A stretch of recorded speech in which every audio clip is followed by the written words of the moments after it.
The thunder of hooves echoed through Willow Creek like gunshots as Rebecca Parker's heart pounded in her chest, her wedding dress billowing behind her like a storm cloud against the dusky Montana sky of 1876. The strong arms of a man she barely knew held her securely as his chestnut stallion carried them farther away from the life she never wanted and the marriage that had been forced upon her by a father who valued cattle and land more than his daughter's happiness.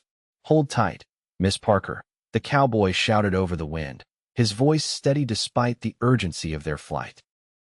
"They'll be coming after us soon enough." Rebecca clutched his leather vest, her knuckles white with fear and exhilaration. Owen Zachary was merely a ranch hand who worked her father's land, a man she had exchanged no more than pleasantries with over the past year. Yet here she was, placing her life and reputation in his hands rather than saying, "I do," to Harold Blackwell, a man 30 years her senior with a cruel reputation and more money than God. "Where are we going?"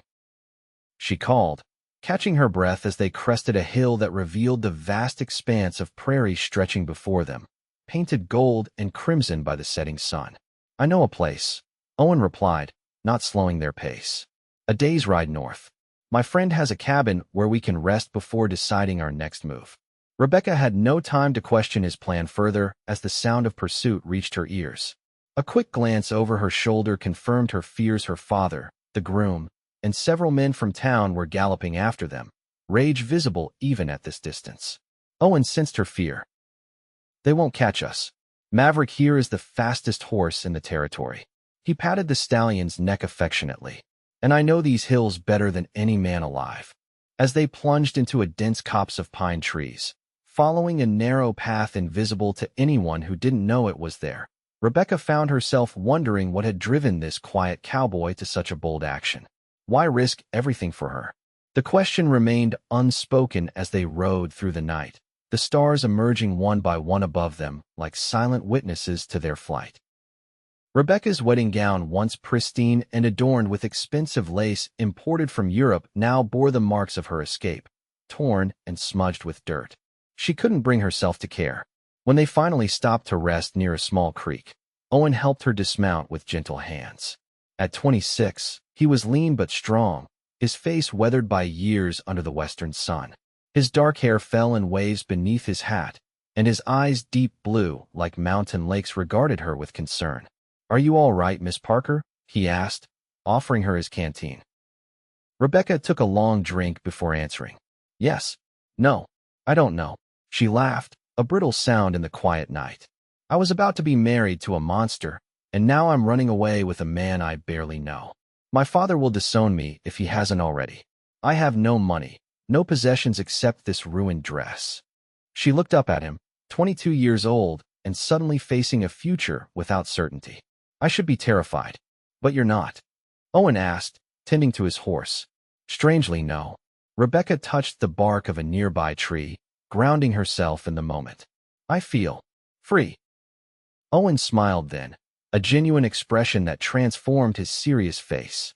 "Freedom's worth fighting for, Miss Parker." "Please," she said, "call me Rebecca. I think we're well past formalities now." They made camp there, Owen insisting Rebecca take his bedroll while he kept watch. Sleep came surprisingly easy to her, despite the circumstances. Perhaps because for the first time in years, she was making her own choices. Morning came with a golden glow that made the dew sparkle on the grass. Owen was already awake, brewing coffee over a small, nearly smokeless fire. He handed her a tin cup and a piece of jerky. "Not exactly a proper breakfast for a lady," he apologized. Rebecca accepted it gratefully. "I'm no longer interested in being a proper lady, if it means sacrificing my happiness." As they ate, Rebecca finally asked the question that had been on her mind since their escape. "Why did you do it? Why help me?" Owen was quiet for a long moment, his gaze distant. "I've seen men like Blackwell before. I've seen what happens to the women who marry them." He met her eyes directly. "And I couldn't stand by and watch it happen to you." "You barely know me," she pressed. "I know enough," he replied. "I've watched you reading to the children at the schoolhouse on Sundays. I've seen how you treat everyone with kindness, regardless of their station. How you stood up to your father when he tried to drive that Cheyenne family away from the trading post." His voice grew softer. A person reveals their true character in such moments. Rebecca was surprised by how closely he had been observing her. And you risked everything based on that. Some things are worth the risk. He stood, dousing the fire. We should get moving. Your father knows these lands almost as well as I do. They rode north through the day, stopping occasionally to rest the horse and stretch their legs. Owen pointed out landmarks, teaching her to read the land as a native might. He showed her which berries were safe to eat and which tracks belonged to which animals. It was more education than she'd received in a year at the finishing school in St. Louis her father had sent her to. By mid-afternoon, dark clouds were gathering on the horizon. Storm coming, Owen observed. We need to find shelter. They diverted their course slightly, heading toward a rocky outcropping that promised some protection from the elements. As they approached, the first heavy drops began to fall, quickly becoming a deluge that soaked them to the skin. The outcropping revealed a small cave, just big enough for them and the horse. Owen quickly built a fire near the entrance, the warmth a welcome relief against their wet clothes. You should change out of that dress before you catch cold, he said, rummaging in his saddlebag. He pulled out a spare shirt and trousers. They'll be too big, but they're dry. Rebecca hesitated only briefly before accepting the clothes. Owen respectfully turned his back while she changed behind a blanket he had hung for privacy. The simple cotton shirt hung to her knees, and she had to roll the trousers up several times, securing them with a piece of rope he provided. But they were indeed dry and infinitely more practical than her ruined wedding dress. Better? Owen asked when she emerged. Rebecca nodded, sitting beside the fire. Much, though I must look ridiculous. You look, he paused, seeming to search for an appropriate word. Alive. You look alive, Rebecca. It suits you far better than that wedding dress did. The honesty in his voice warmed her more than the fire. They sat in companionable silence as the storm raged outside, the thunder echoing through the cave. Tell me about yourself, Rebecca said eventually. All I know is that you've worked for my father for about a year, and you're skilled with horses. Owen poked at the fire. Not much else to tell. I was born in Ohio. My father was a blacksmith who taught me his trade. When he died, I headed west looking for something different. He shrugged. Found work where I could. Learned to ride, to rope, to survive. Ended up in Montana. No family, she asked. None living, he replied, a shadow crossing his face. My mother died when I was young. My sister, he trailed off. She married a man like Blackwell. He beat her to death 3 years into their marriage. Rebecca's hand flew to her mouth. I'm so sorry, Owen. He nodded, accepting her sympathy. That's why I couldn't let you marry him. I saw the signs the way he looked at you, the way he spoke about you like you were property.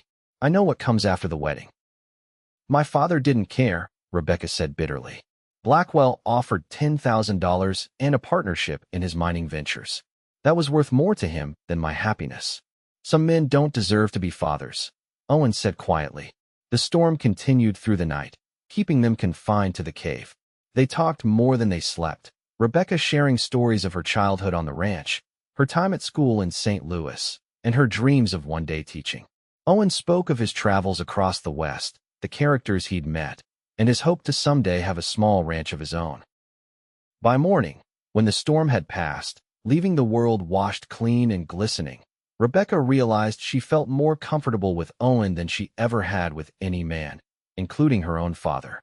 There was an honesty about him, a directness that was refreshing after years of calculated social niceties. They continued their journey, reaching Owen's friend's cabin by nightfall.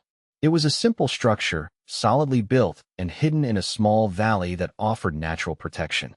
The owner, a trapper named Elijah, was away on his regular circuit, but Owen knew where the key was kept. We'll be safe here for a few days, he said, lighting the lamps inside. Elijah won't mind us using his place. The cabin was rustic but comfortable, with a single room divided by function, a cooking area, a small table with chairs, and a bed in the corner. Owen immediately began gathering blankets to make himself a pallet on the floor. You'll take the bed, he said when Rebecca protested. I've slept on worse than a cabin floor. They settled into a surprisingly domestic routine over the next few days. Owen hunted and chopped wood while Rebecca cooked and mended his torn shirt. They read from Elijah's small collection of books in the evenings, sitting by the fire. It was a simple existence, but Rebecca found herself happier than she had been in years. On the fourth day, while Owen was checking snares he had set for rabbits, Rebecca found a small box of letters beneath the bed. Though she knew she shouldn't pry, curiosity got the better of her. The letters were from Owen to Elijah, spanning several years. Reading them, she discovered that Owen had been planning to leave her father's ranch for months, having saved enough for a small plot of land in Oregon Territory. Her heart sank with the realization that her predicament had interrupted his plans. He had sacrificed his dream to save her from a fate worse than death. When Owen returned with 2 rabbits for their supper, she confronted him with her discovery. "You were going to Oregon," she said, holding up one of the letters. "You had plans, savings. And now you're stuck here, hiding with me, probably with a bounty on your head." Owen set the rabbits down slowly. "I'm not stuck anywhere, Rebecca. I made a choice. A choice that cost you your dream," she insisted. He stepped closer, his expression serious. "Dreams change. Sometimes we find something more important than what we thought we wanted." "What could be more important than the future you worked so hard for?" she asked, her voice barely above a whisper. Owen's hand came up to gently brush a strand of hair from her face.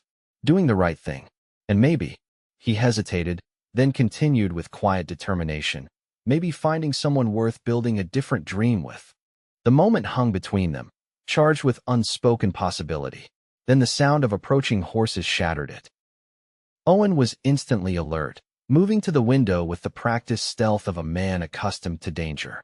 "For riders," he reported grimly. "Your father's men, by the look of them." Rebecca's blood ran cold. "How did they find us?" "Doesn't matter now. We need to go." Owen moved quickly, gathering only the essentials: his rifle, ammunition, some food, and a canteen.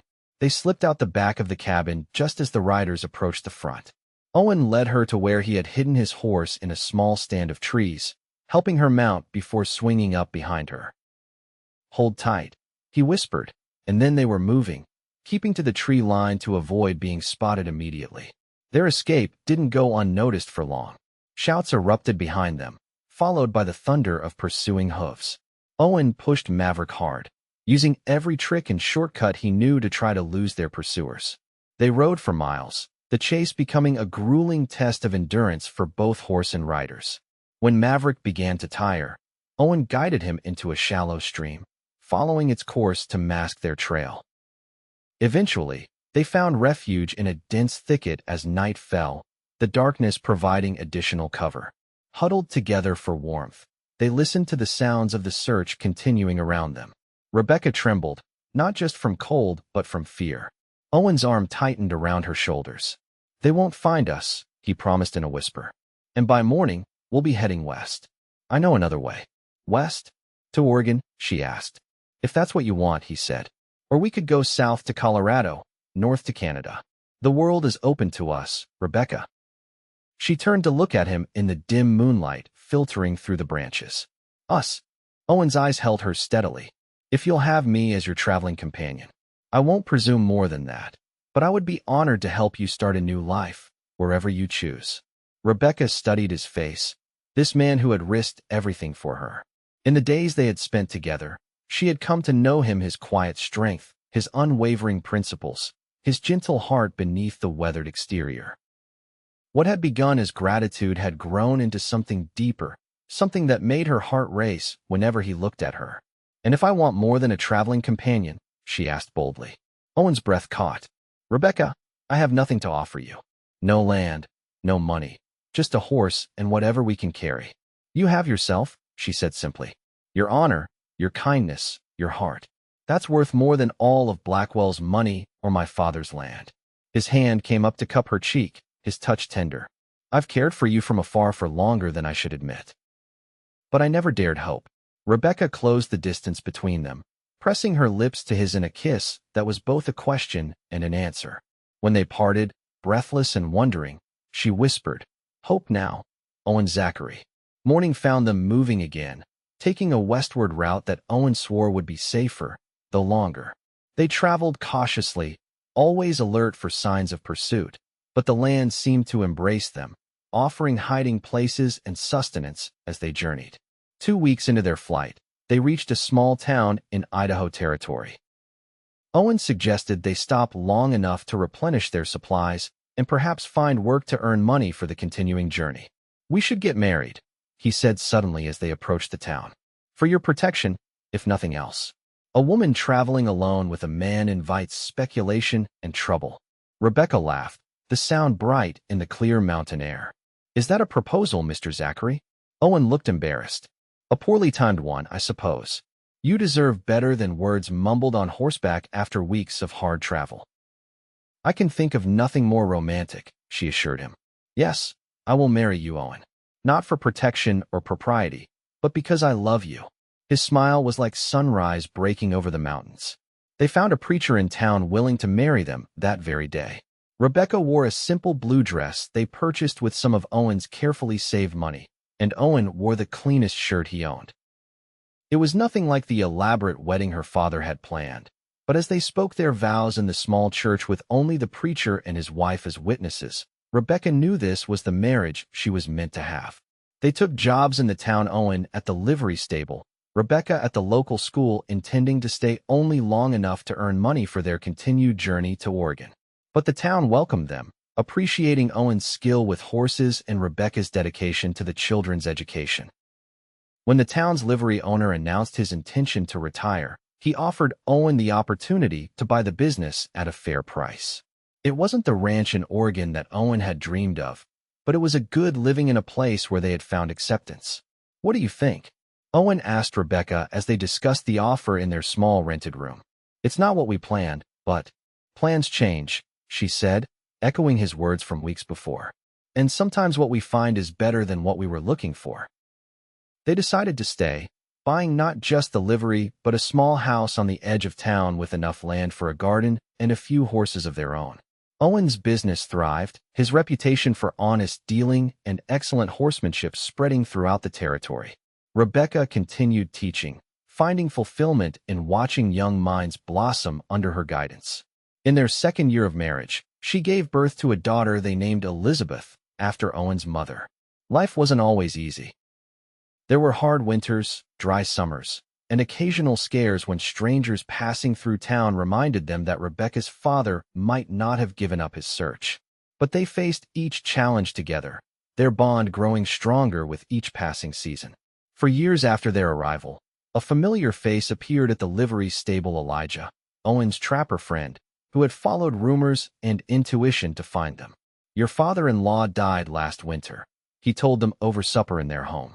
"Pneumonia took him fast. Blackwell moved east afterward, took his mining business to Colorado." The news brought mixed emotions for Rebecca. Though her relationship with her father had been strained, his death meant the final severing of ties with her past. Yet it also meant they could live without constantly looking over their shoulders. That night, as they lay in bed with moonlight spilling through the window, Rebecca pressed her hand to Owen's chest, feeling his steady heartbeat beneath her palm. "Do you ever regret it?" she asked quietly. "Rescuing me that day? Giving up your plans?" Owen covered her hand with his own. "Not for a single moment. Every choice I made led me here, to you, to our daughter, to this life we've built. I would make the same choice 1,000 times over." Rebecca thought of the frightened young woman in the wedding dress, desperate to escape a marriage she feared. How different her life would have been without the courage of the quiet cowboy who had seen her worth and risked everything to give her a choice. "I love you, Owen Zachary," she whispered. "Thank you for giving me freedom, and then showing me that the greatest freedom of all is choosing who to love." His arms tightened around her, his kiss a promise renewed. "And I love you, Rebecca Zachary, until the stars fade from the sky." The years flowed by like the river that ran near their home. They had 2 more children, a son, James, and another daughter, Mary. The town grew, and with it their businesses and their roots in the community. Owen eventually expanded the livery to include a successful horse breeding operation, while Rebecca became the headmistress of the town's growing school. On their 20th anniversary, Owen surprised Rebecca with a deed to a piece of land outside town, the small ranch he had always dreamed of, with a view of the mountains and a creek running through it. "We don't have to move there," he told her. "Our life is here now, but I wanted you to know that dreams don't die. They just sometimes wait for the right moment." Rebecca stood on the land, watching their children explore the meadow and feeling the breeze that carried the scent of pine and possibility. She thought of that desperate ride away from Willow Creek, how terrified and exhilarated she had felt in those first moments of freedom. "Let's build something here," she said. "Not to live in, necessarily, but a place to come when we need to remember how far we've traveled." They built a cabin that summer, the whole family working together.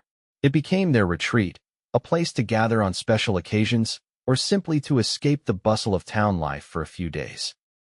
It was there, sitting on the porch watching a sunset paint the sky in shades of gold and crimson, that Rebecca finally told Owen the full story of what had pushed her to accept his help that fateful day.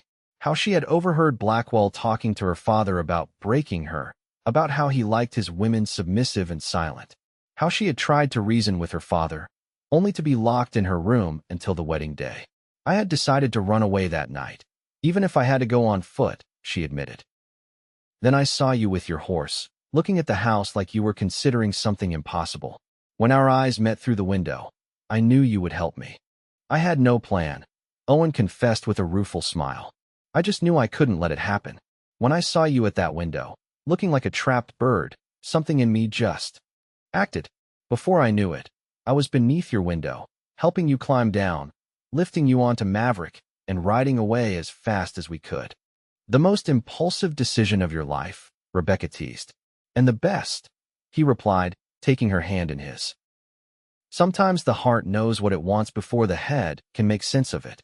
As the sun set on another day of their shared life, Rebecca Zachary thought of all the roads not taken, all the possible futures that had disappeared the moment Owen lifted her onto his horse. Not one of them, she was certain, could have brought her the joy she had found in this life they had built together.